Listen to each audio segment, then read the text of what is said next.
إن الحمد لله نحمده ونستعينه ونستغفره ونعوذ بالله من شرور أنفسنا ومن سيئات أعمالنا من يهدي الله فلا مضل له ومن يضلل فلا هادي له وأشهد أن لا إله إلا الله وحده لا شريك له وأشهد أن محمدا عبده ورسوله أما بعد فإن خير الحديث كتاب الله وخير الحديث حديث محمد صلى الله عليه وآله وسلم وشر الأمور محدثاتها وكل محدثة بدعة وكل بدعة ضلالة وكل ضلالة في النار.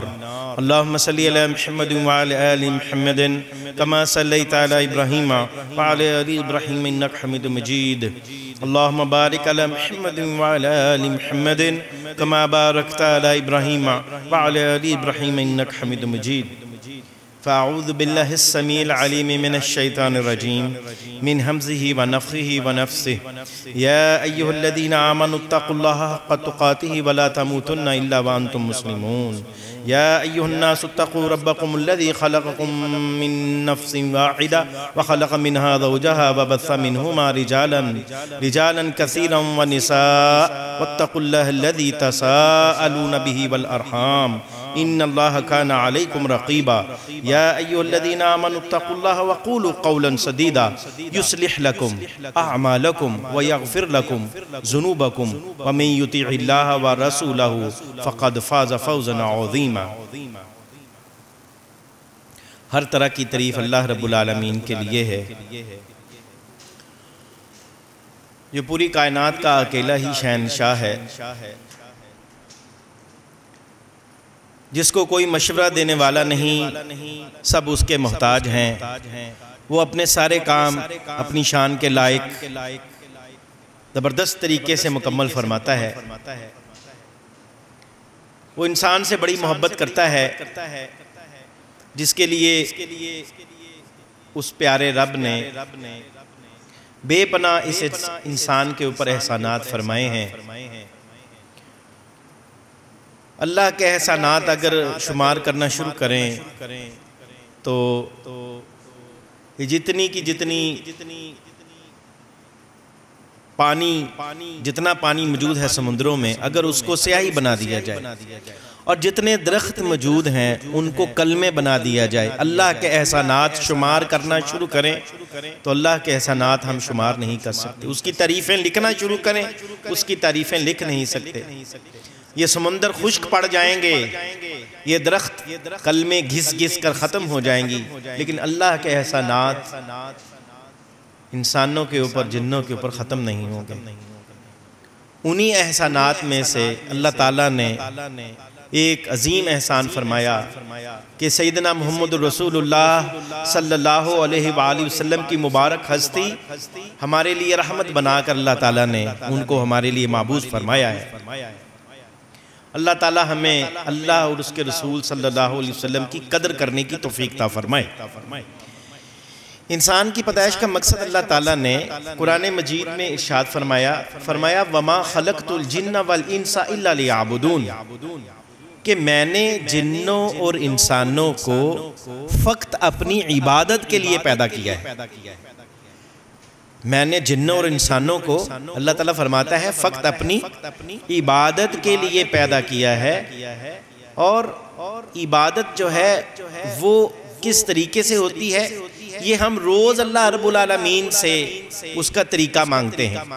ہم اللہ کے سامنے اقرار کرتے ہیں سورۃ الفاتحہ کے اندر کہ ایاک نعبد و ایاک نستعین، اے اللہ عبادت ہر قسم کی ہم تیری ہی کرتے ہیں اور تجھ سے ہی مدد چاہتے ہیں. کس طرح کی مدد فرما؟ اہدنا الصراط المستقیم، اے اللہ ہمیں سیدھا راستہ دکھا، یعنی عبادت کا صحیح راستہ تو ہمیں دکھا. صراط الذین انعمت علیہم، ان لوگوں کا راستہ جن پر تو نے انعام فرمایا، ان لوگوں کا راستہ دکھا تاکہ تیری عبادت کر کے تیری پیدائش کا مقصد ہم پورا کر سکیں.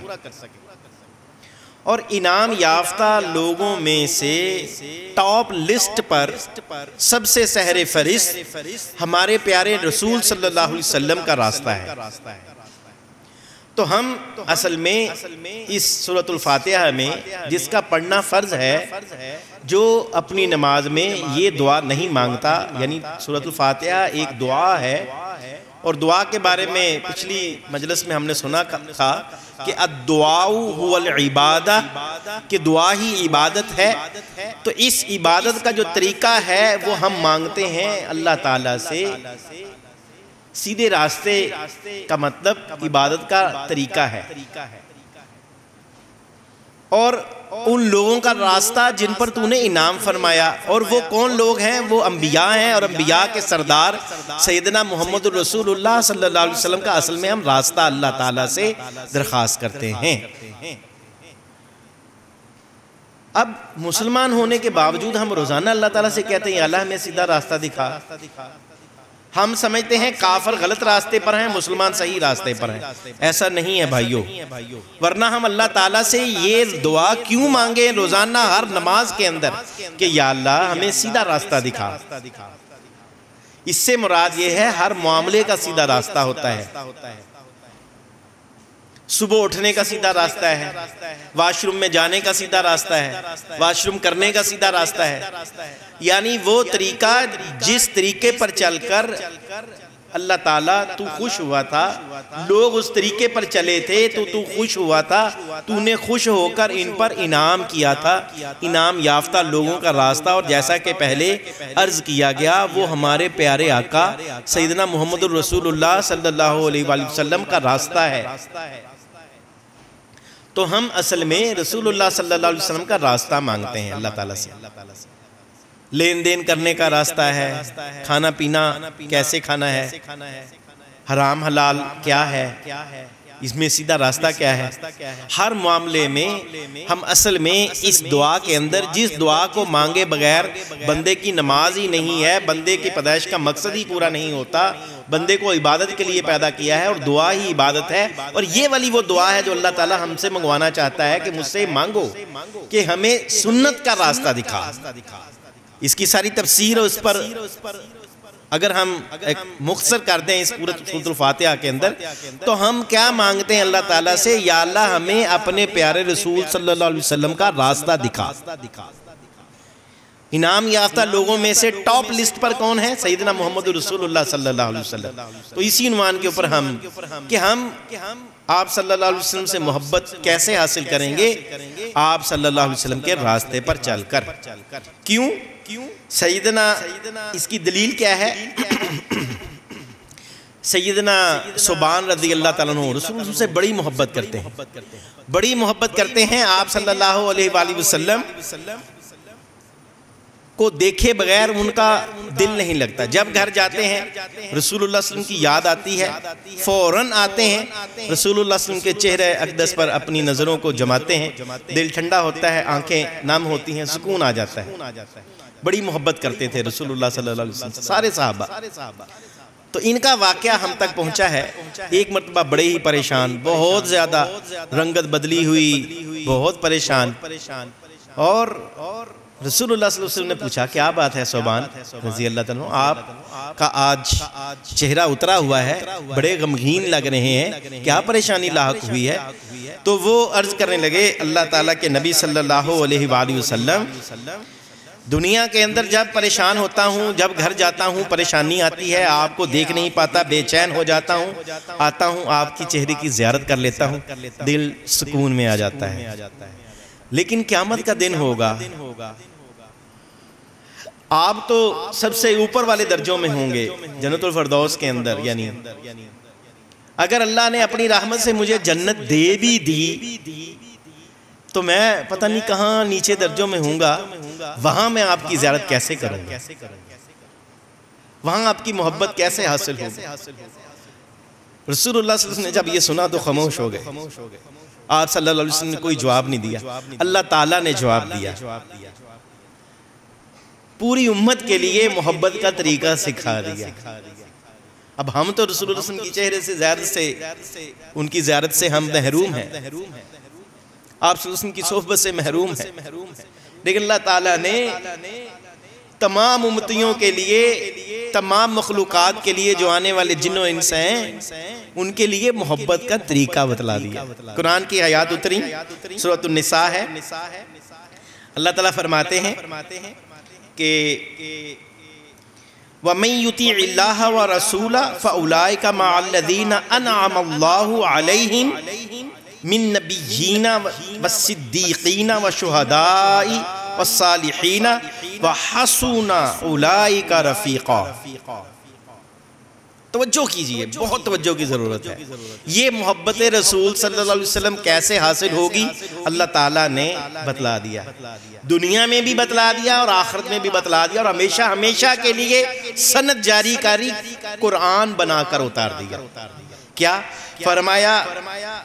جو اللہ اور اس کے رسول کی اطاعت کرتے ہیں، جو اللہ اور اس کے رسول کے احکامات کی پابندی کرتے ہیں، اللہ اور اس کے رسول کا حکم مانتے ہیں، ان کے لیے کیا خوشخبری ہے؟ فَأُولَٰئِكَ مَعَ الَّذِينَ أَنْعَمَ اللَّهُ، اللہ تعالیٰ نے ایسے ہی لوگوں پر انعام کر دیا ہے۔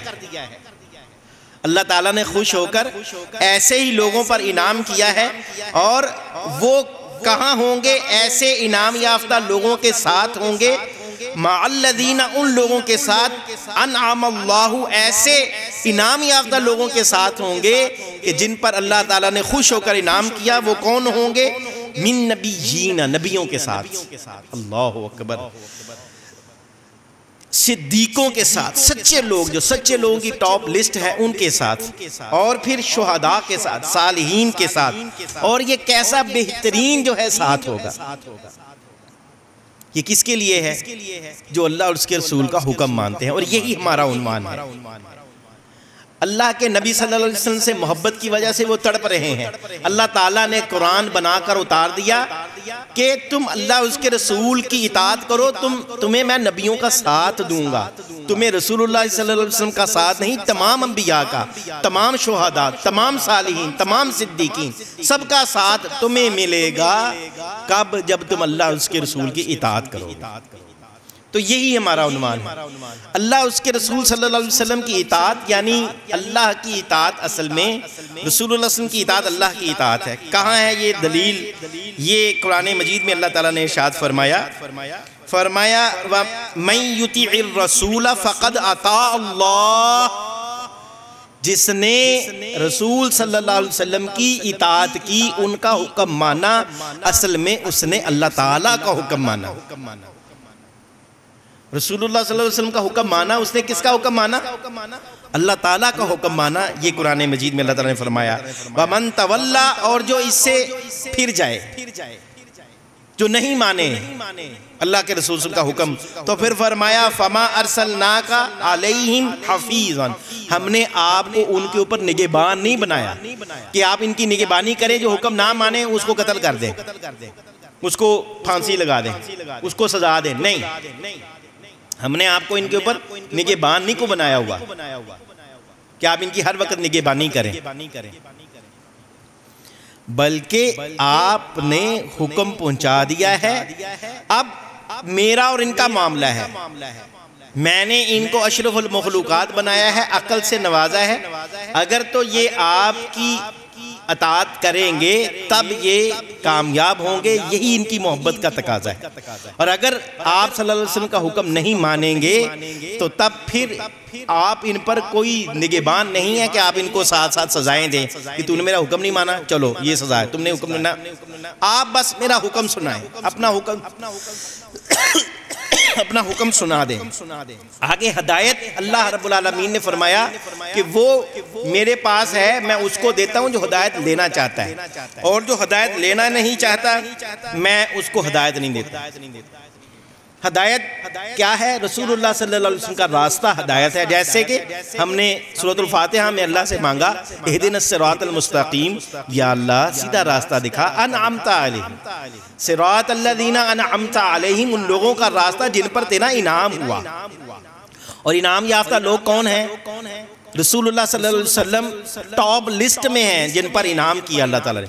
تو ہم اصل میں سنت کا راستہ مانگتے ہیں، تو جو سنت پر چلتا ہے وہ رسول اللہ صلی اللہ علیہ وسلم سے محبت کرتا ہے۔ سنت کیا ہے اس کے بارے میں ہم سنتے ہیں۔ سنت کی بڑی اہمیت ہے، سنت کی اتنی اہمیت ہے کہ اللہ رب العالمین نے فرمایا قرآن مجید میں یا ایھا الذین آمنوا اطیعوا اللہ و اطیعوا الرسول ولا تبطلوا اعمالکم یا ایھا، بات کہاں سے آغاز کی؟ جن کا تو ایمان ہے اللہ پر، اے مومنو اللہ اور اس کے رسول کی اطاعت کرو، آرڈر ہے اللہ تعالیٰ کا۔ اگر تم اللہ اور اس کے رسول کی اطاعت کے بغیر کوئی عمل کرو گے تو اب تمہارے اعمال برباد ہو جائیں گے۔ اپنے اعمال برباد نہ کر بیٹھو، اللہ اور اس کے رسول کے حکم کے خلاف جو تم عمل کرتے ہو وہ عمل تم برباد کر بیٹھے۔ ہر عمل کے لیے وہ عمل کس کے مطابق ہونا چاہیے؟ اللہ اور اس کے رسول صلی اللہ علیہ وسلم کے حکم کے مطابق۔ جو عمل اللہ اور اس کے رسول صلی اللہ علیہ وسلم کے حکم کے مطابق نہیں تو قرآن مجید میں اللہ تعالیٰ نے فرمایا اپنے اعمال تم تباہ کر لیتے ہو، برباد کر لیتے ہو۔ اللہ اور اس کے رسول کے حکم کے خلاف عمل کر کے اپنے اعمال برباد نہ کرو۔ یہ پہلی دلیل ہے کہ رسول اللہ صلی اللہ علیہ وسلم سے اگر محبت کرنی ہے تو ہر عمل ان کے مطابق کرنا پڑے گا۔ اللہ تعالیٰ نے محبت ہی اتنی کی ہے رسول اللہ صلی اللہ علیہ وسلم سے کہ ہر ان کے عمل پر کامیابی رکھی ہے۔ ان کے عمل کو چھوڑ کر کوئی اور عمل اختیار کرے تو اللہ تعالیٰ نے وہ فرمایا عمل اپنا برباد کر لیا اس شخص نے، جس نے جتنا مرضی بڑا عمل کیوں نہ کیا ہو۔ ابھی مثالیں سنتے ہیں انشاءاللہ۔ ایک مرتبہ انس بن مالک رضی اللہ تعالیٰ نے فرمایا 3 حضرات تھے، 3 صحابہ تھے رضی اللہ تعالیٰ عنہم، وہ رسول اللہ صلی اللہ علیہ وسلم کی ازواج کے گھر آئے، یعنی آپ صلی اللہ علیہ وسلم کی جو بیویاں ہیں، ہماری مائیں ہیں، ان کے گھر آئے، آ کر رسول اللہ صلی اللہ علیہ وسلم کی نفلی عبادات کے بارے میں سوال کیا۔ تو آپ رضی اللہ تعالیٰ عنہم جو تھے وہ رسول اللہ صلی اللہ علیہ وسلم نہیں تھے گھر میں، تو ہماری ماؤں نے ان کو سمجھایا کہ رسول اللہ صلی اللہ علیہ وسلم نفلی روزہ رکھتے بھی تھے اور افطار بھی کر دیا کرتے تھے۔ آپ صلی اللہ علیہ وسلم رات کو سو بھی جاتے تھے اور اٹھ کر تہجد بھی پڑھا کرتے تھے۔ آپ صلی اللہ علیہ وسلم نے ازواجی معاملات پورے کرنے کے لیے اللہ کے حکم سے شادیاں بھی کر رکھی تھیں، اور آپ صلی اللہ علیہ وسلم بیویوں سے الگ ہو کر تنہائی اختیار کر کے اللہ کا ذکر کر کے اعتکاف بھی کیا کرتے تھے۔ روزہ رکھتے، روزہ چھوڑ بھی دیتے، تہجد پڑھتے، رات کو سوتے بھی اور تہجد بھی پڑھتے، اور علیحدہ ہو کر تنہائیاں اختیار کرتے، یعنی اللہ کا ذکر بھی خوب کرتے بیویوں کے معاملات پورے کرنے کے بعد۔ یہ عبادات بتلائیں ہماری مومنوں کی ماؤں نے، ہماری ماؤں نے رضی اللہ تعالیٰ عنہ۔ اچھا، اب جب وہ یہ سنتے ہیں تو آگے ارادہ دیکھیں کتنا پیارا کرتے ہیں۔ ارادہ کیا ہے ان کا سنیے ذرا، نیت کیا ہے یہ بھی سنیے۔ کہنے لگے اللہ کے رسول صلی اللہ علیہ وسلم سے ہمارا کیا مقابلہ، وہ تو اللہ کے رسول ہیں،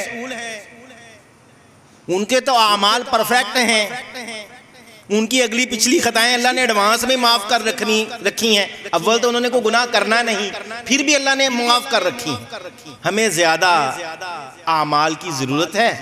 میں آج کے بعد ایک عرض کرنے لگے، میں آج کے بعد ساری زندگی نفلی روزہ نہیں چھوڑنا، ساری زندگی روزہ ہی رکھنا ہے۔ دوسرے نے بھی، انہوں نے بھی یہی عرض کیا رضی اللہ تعالیٰ عنہ۔ وہ فرمانے لگے کہ میرے بھی ان کے ساتھ کیا مقابلہ ہے، مجھے بھی زیادہ نیک اعمال کی ضرورت ہے۔ میں آج کے بعد جو ہے وہ شادی نہیں کروانی، میں جو ہے وہ بالکل علیحدگی اختیار کر لینی ہے، یہ ازواجی معاملات میں پڑھ کر اللہ کے ذکر سے میں دور ہو جاؤں گا، میں نے شادی نہیں کروانی ساری زندگی۔ تیسرے عرض کرنے لگے مجھے بھی زیادہ ضرورت ہے، میرا اور رسول اللہ صلی اللہ علیہ وسلم کے اعمال کا کیا مقابلہ، مجھے زیادہ نیک اعمال کی ضرورت ہے، میں آج کے بعد ساری رات تہجد پڑھوں گا، ساری رات جو ہے۔ ایک اب سنیے نیت کتنی اچھی ہے، ایک روزہ جو رکھتا ہے نا، ایک روزہ اللہ تعالیٰ اس کو، اس کے چہرے کو جہنم سے 70,000 سال کی مسافت سے دور کر دیتے ہیں۔ اور رسول اللہ صلی اللہ علیہ وسلم نے فرمایا، روزے کے بارے میں سوال کیا گیا، فرمایا روزہ میرے لیے رکھا ہے، اس کا اجر بھی میں ہی لکھوں گا۔ اور تہجد کے وقت اللہ تعالیٰ روز پہلے آسمان پر آ کر پکارتا ہے کوئی میرے آگے اپنی دعا رکھے، میں اس کی دعا کو قبول کر دوں۔ کتنا اجر ہے تہجد پڑھنے کا۔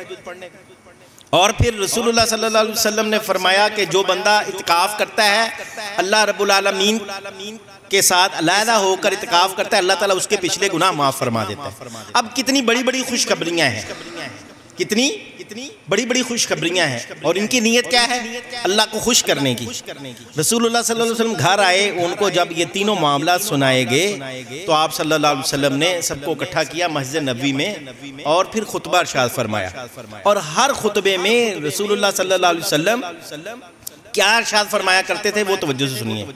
فرمایا فَإِنَّ خَيْرَ الْحَدِيثِ كِتَابُ اللَّهِ وَخَيْرَ الْحَدِيثِ حَدِيثُ مُحَمَّدٍ صلی اللہ علیہ وآلہ وسلم وَشَرُّ الْأُمُورِ مُحْدَثَاتُهَا وَكُلُّ مُحْدَثَةٍ بِدْعَةٍ وَكُلُّ بِدْعَةٍ ضَلَالَةٍ وَكُلُّ ضَلَالَةٍ فِي النَّارِ۔ کلاموں میں بہترین کلام اللہ کی کتاب قرآن مجید ہے۔ کاموں میں کیے گئے کام جتنے بھی دین کے اندر کام ہیں، نیک کام ہیں، ان تمام کاموں میں سے بہترین کام سیدنا محمد رسول اللہ صلی اللہ علیہ وسلم کے کام ہیں، اور بدترین کام وہ نئے نئے گھڑے ہوئے کام ہیں جو رسول اللہ صلی اللہ علیہ وسلم نے نہیں کیے، اور ہر نیا کام بدعت جو ہے وہ گمراہی کی طرف لے جاتا ہے، ہر گمراہی جو ہے وہ جہنم میں لے جانے والی۔ یہ ہر خطبے میں، وہ جمعے کا خطبہ ہو، وہ شادی بیاہ کا خطبہ ہو، وہ کوئی بھی نصیحت ہو، رسول اللہ صلی اللہ علیہ وسلم یہ خطبہ ارشاد فرمایا کرتے تھے۔ آخر اس میں ہے کیا؟ آخر اس میں قرآن مجید اور سنت کی اہمیت کو بتلایا گیا ہے۔ تو آپ صلی اللہ علیہ وسلم نے پھر فرمایا من راغب عن سنتی، جو میری سنت سے اعراض کرے گا وہ فلیس منی، مجھ سے نہیں۔ میں نے شادیاں بھی کر رکھی ہیں، اور میں علیحدہ ہو کر اللہ کی عبادت بھی خوب کرتا ہوں، اعتکاف بھی کرتا ہوں، میں نفلی روزے رکھتا بھی ہوں اور چھوڑتا بھی ہوں، کیونکہ جسم کا حق ہے، بیویوں کا حق ہے۔ میں رات کو سو بھی جاتا ہوں اور پھر اٹھ کر تہجد بھی پڑھتا ہوں۔ اللہ کی قسم تم میں سے سب سے زیادہ میں متقی ہوں، مجھے زیادہ بہتر پتا ہے کہ اللہ تعالیٰ زیادہ خوش کیسے ہوتا ہے۔ تو میری سنت سے جو ہٹ گیا، جس نے میری سنت سے رغبت ہٹ گیا وہ مجھ سے ہی نہیں ہے، وہ مجھ سے ہے ہی نہیں۔ جو رسول اللہ صلی اللہ علیہ وسلم کی سنت پر چلتا ہے اس کے بارے میں فرمایا اللہ تعالیٰ کی اصل میں وہ اطاعت کرتا ہے، اور یہی انعام یافتہ لوگوں کا راستہ ہے۔ اور جو سنت سے ہٹ کر اپنا طریقہ اختیار کرتا ہے وہ اللہ تعالیٰ کو ناراض کرتا ہے، بلکہ اپنے اعمال برباد کر لیتا ہے۔ یہ ہم نے قرآن مجید کے ذریعے سے بھی اور رسول اللہ صلی اللہ علیہ وسلم کے فرمان سے بھی سنا۔ تو ایک اور روایت سنتے ہیں سنت کی کتنی اہمیت ہے۔ ایک صحابی آئے رضی اللہ تعالیٰ عنہ، رسول اللہ صلی اللہ علیہ وسلم تشریف فرما تھے مسجد میں، انہوں نے نماز پڑھی، نماز پڑھ کر رسول اللہ صلی اللہ علیہ وسلم کی خدمت میں حاضر ہوئے، سلام عرض کیا، آپ صلی اللہ علیہ وسلم نے سلام کا جواب دیا۔ سلام کا جواب دینے کے بعد آپ صلی اللہ علیہ وسلم نے فرمایا ارجی فصلی فإنک لم تصلی، لوٹ جاؤ دوبارہ نماز پڑھو کیونکہ تم نے نماز نہیں پڑھی۔ آنکھوں کے سامنے اس نے نماز پڑھی ہے، انہوں نے ہیں بھی صحابی، ان کا ایمان اور ہمارا ایمان ذرا موازنہ کیجئے۔ آپ صلی اللہ علیہ وسلم نے فرمایا تم احد پہاڑ جتنا سونا بھی صدقہ کر دو تو ایک ذرے کے عمل کے برابر بھی صحابی کے نہیں ہو سکتے تھے۔ اندازہ کیجئے ایمان کا لیول کتنا ہے، لیکن رسول اللہ صلی اللہ علیہ وسلم کی آنکھوں کے سامنے نماز پڑھی ہے، لیکن نماز اصل میں سنت کے مطابق نہیں پڑھی، رکوع سنت کے مطابق اطمینان سے نہیں کیا، سجدہ سنت کے مطابق اطمینان سے نہیں کیا، قیام سنت کے مطابق اطمینان سے نہیں کیا، سنت کے خلاف نماز پڑھی۔ آپ صلی اللہ علیہ وسلم نے 3 مرتبہ ان کو یہی فرمایا، انہوں نے نماز پڑھی، پھر سلام کیا، پھر فرمایا لوٹ جاؤ دوبارہ نماز پڑھو۔ آپ نے نماز نہیں پڑھی، حالانکہ پڑھی ہے، آنکھوں کے سامنے پڑھی ہے نماز، ہم بھی پڑھتے ہیں۔ 3 مرتبہ پڑھنے کے بعد جب چوتھی مرتبہ آ کر سلام کہا، سلام کا جواب دیا، اور وہ پھر جب چوتھی مرتبہ یہی ارشاد فرمایا تو رسول اللہ صلی اللہ علیہ وسلم پتہ کیا فرمایا؟ دوبارہ نماز پڑھو، لوٹ جاؤ نماز پڑھو، تم نے نماز پڑھی نہیں۔ سنت کی اتنی اہمیت ہے، پڑھی ہوئی نماز کو 3 مرتبہ رسول اللہ صلی اللہ علیہ وسلم دہرانے کا حکم دے رہے ہیں، اور ایمان کا لیول کس کے ایمان کی بات کر رہے ہیں، کس ایمان والے شخص کو، جو ہمارا ایمان اور ان کا ایمان اگر ہم موازنہ کریں تو احد پہاڑ جتنا سونا بھی ہم صدقہ کر دیں تو صحابی رضی اللہ تعالیٰ کے کسی عمل کے برابر نہیں پہنچ سکتے۔ لیکن سنت کے مطابق نہیں پڑھ رہے 3 مرتبہ. وہ کہنے لگے اللہ کی ذات کی قسم ہے اس ذات کی جس کے قبضہ قدرت میں میری جان ہے، مجھے اس سے بہتر نماز نہیں آتی، آپ سکھائیے. پھر رسول اللہ صلی اللہ علیہ وسلم نے سنت کے مطابق ان کو نماز سکھائی اور پھر بتلایا ایسے نماز پڑھو. تو اب یہ ہمارے پاس اتنی ٹھوس دلیل ہے کہ جو عمل سنت کے مطابق نہ ہو وہ کرنے والے صحابی بھی کیوں نہ ہو رضی اللہ تعالیٰ عنہ، اللہ کے ہاں کوئی مقبول نہیں. ایک اور صحابی ہیں سیدنا حذیفہ رضی اللہ تعالیٰ عنہ. ایک مرتبہ ایک شخص کو دیکھا وہ نماز پڑھ رہا ہے اور سنت کے مطابق نہیں پڑھ رہے، کامل نماز نہیں پڑھ رہے. آپ رضی اللہ تعالیٰ عنہ نماز کے بعد ان کو پوچھا یہ تم ادھر آؤ. وہ کہنے گا جی یہ تم نماز پڑھی ہے، تم کتنے سالوں سے یہ نماز پڑھ رہے ہو؟ کہنے گا 40 سال سے میں یہ نماز پڑھ رہا ہوں. کتنے دیر سے؟ 40 سال سے میں ایسے ہی نماز پڑھ رہا ہوں. فرمایا اگر تمہارا خاتمہ اسی نماز کے اوپر ہوتا تو تمہارا خاتمہ ملت محمد صلی اللہ علیہ وسلم کے اوپر نہیں ہوتا. سنت کے خلاف پڑھی ہوئی نماز، سنت کے خلاف کیا ہوا عمل اللہ کے ہاں مقبول ہے ہی نہیں. مقبول ہے ہی نہیں. مقبول تو دور، فرمایا یا ایھا الذین آمنوا اطیعوا اللہ و اطیعوا الرسول ولا تبطلوا اعمالکم. اطاعت کرو اللہ اور اس کے رسول کی مومنو، آرڈر ہے اللہ تعالیٰ کا. کہیں اپنے اعمال برباد نہ کر لینا. ساری زندگی 40 سال کا عمل، صحابی رسول صلی اللہ علیہ وسلم کا کیا فتویٰ ہے کہ تمہارا خاتمہ ہی ملت محمد صلی اللہ علیہ وسلم پر نہیں ہوتا. اگر تم اسی طرح نماز پڑھتے مر جاتے. ہماری نمازیں کیسی ہیں؟ سنت کے مطابق ہیں. ہمارے اعمال کیسے ہیں؟ سنت کے مطابق ہیں. ہم نے کسی صاحب علم سے پوچھا کہ بھائی میں نماز پڑھنے لگا ہوں، میری نماز دیکھو، کیا رسول اللہ صلی اللہ علیہ وسلم والی نماز ہے؟ میرا وضو کا طریقہ دیکھو، میرا یہ عمل دیکھو. تو آج کے بعد دلیل یہ پکڑنی ہے کہ جب بھی کوئی عمل کرنے لگیں کہیں اعمال برباد نہ کر لیں. اتنی محنت بھی بندہ کرے اور محنت اس کی مثال بہت ساری ہیں. ہم کسی مزدور کو کہتے ہیں یار یہ دیوار بنا دینا. اچھا وہ کیا کرتا ہے کہ شام کو ہم آتے ہیں، وہ اس دیوار کی بجائے جہاں ہم نے گیٹ لگوانا تھا وہاں بڑی خوبصورت سی دیوار بنا دیتا ہے مستری کے ساتھ مل کر. مستری ہے، ہم اس کو پیسے دیں گے. کو تم ستیاناش کرتا ساڑا سارے نقشے دا. میں نے تمہیں اس طرح بنوانے کو کہا تھا دیوار، تم نے اس طرح بنا دی. ہم اس کو کوسیں گے، پیسے دینے کی بجائے الٹا تمہیں بڑا غرق کر دیا. اب مزید وقت لگے گا، اس کو توڑیں گے، میٹیریل ضائع ہوگا. اب ادھر بنائے ہیں، یہاں بنانے کو کہا تھا. تو اللہ تعالیٰ نے جو حکم دیا ہے وہ کیا حکم دیا ہے؟ میرے رسول صلی اللہ علیہ وسلم کی اطاعت کرو.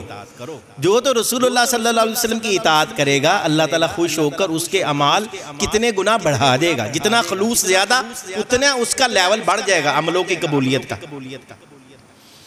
تو جب بھی کوئی عمل کرنے لگیں اپنے آپ سے سوال کریں کیا اللہ تعالیٰ نے اس کا حکم دیا ہے؟ کیا رسول اللہ صلی اللہ علیہ وسلم نے یہ کیا ہے؟ آپ صلی اللہ علیہ وسلم کی سنت یہ عمل ہے؟ تو سنت کی 4 قسمیں ہیں. ساری باتوں کو ہم اب سمیٹتے ہیں. سنت کی کتنی قسمیں ہیں؟ 4 قسمیں. پہلی ہے سنت فعلی. سنت فعلی رسول اللہ صلی اللہ علیہ وسلم کا عمل مبارک. آپ صلی اللہ علیہ وسلم کو صحابہ نے کوئی عمل کرتے دیکھا، ہم تک وہ کتابوں کے ذریعے پہنچ گیا، محدثین نے مختلف حدیث کی کتابوں تک ہم تک وہ عمل پہنچ گیا. سنت فعلی یاد کر لیں، بچوں کو بھی پوچھیں کتنی سنتیں ہیں. سنت فعلی نمبر 1. سنت قولی نمبر 2. سنت قولی، قول سے آپ صلی اللہ علیہ وآلہ وسلم کا فرمان مبارک. آپ صلی اللہ علیہ وسلم نے کسی کام کرنے کا حکم دیا ہو، وہ حکم تاکیدن ہو، فرض ہو، یا وہ حکم ترغیباً ہو کہ کر لو تو تمہارے لیے افضل ہے. دونوں قسم کے حکم سنت ہے. یہ دوسری قسم ہو گئی سنت قولی. پہلی سنت سنت فعلی، آپ صلی اللہ علیہ وسلم کا عمل مبارک. دوسری سنت سنت قولی، آپ صلی اللہ علیہ وآلہ وسلم کا فرمان مبارک. تیسری سنت ہے سنت تقریری. آپ صلی اللہ علیہ وسلم نے تقرر اختیار فرمایا، خاموشی اختیار فرمائی. اگر کسی صحابی رضی اللہ تعالیٰ عنہ نے کوئی امر رسول اللہ صلی اللہ علیہ وآلہ وسلم کے سامنے کیا، آپ نے منع نہیں فرمایا. مثلا آپ صلی اللہ علیہ وسلم کے سامنے دو سنتیں ادا کی. ایک صحابی رضی اللہ تعالیٰ صبح فجر کی نماز کے بعد آپ صلی اللہ علیہ وسلم نے پوچھا آپ نے یہ کون سی نماز پڑھی ہے؟ وہ عرض کرنے لگے اللہ کے رسول صلی اللہ علیہ وآلہ وسلم میری صبح کی سنتیں رہ گئی تھیں، میں نے وہ ادا کی. آپ صلی اللہ علیہ وسلم نے خاموشی اختیار کی.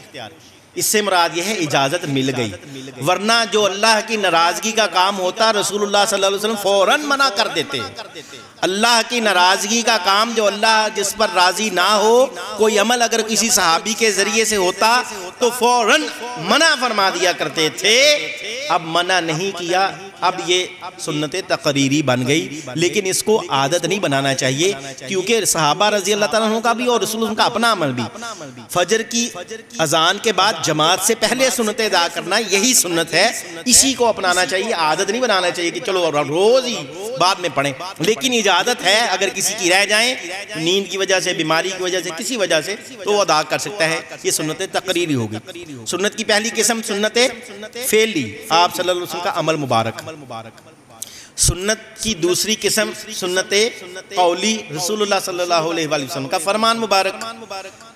سنت کی تیسری قسم سنت تقریری، یعنی آپ صلی اللہ علیہ وسلم نے اجازت دے دی ہو، کسی صحابی نے کوئی عمل کیا ہو یا صحابیہ نے کیا ہو رضی اللہ تعالی عنہم، تو آپ صلی اللہ علیہ وسلم نے منع نہ فرمایا.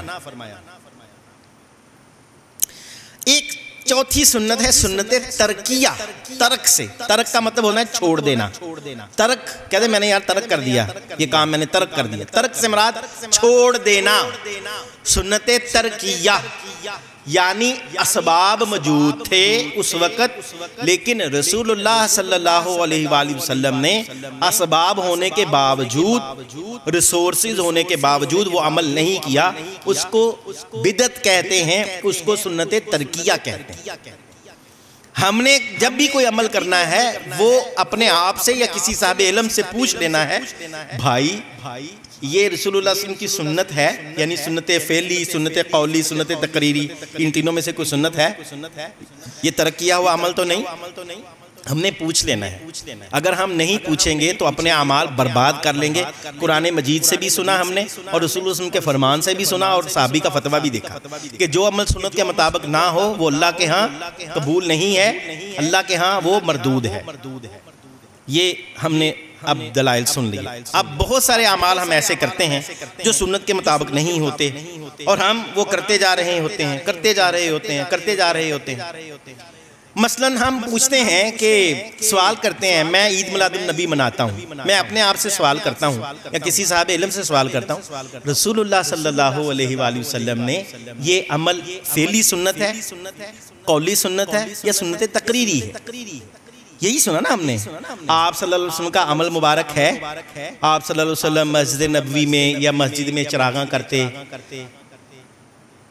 آپ صلی اللہ علیہ وسلم ڈھول بجاتے، صحابہ کے ساتھ ڈانس کرتے، آپ صلی اللہ علیہ وسلم کے صحابہ رستے میں گلیوں کے اندر مسجد نبوی کی تصاویر بناتے، گنبد بناتے. میں یہ عمل کرتا ہوں تو میں اپنے آپ سے پوچھوں یا کسی صاحب علم سے پوچھوں، کیا رسول اللہ صلی اللہ علیہ وسلم کی یہ سنت فعلی ہے، سنت قولی ہے، سنت تقریری ہے؟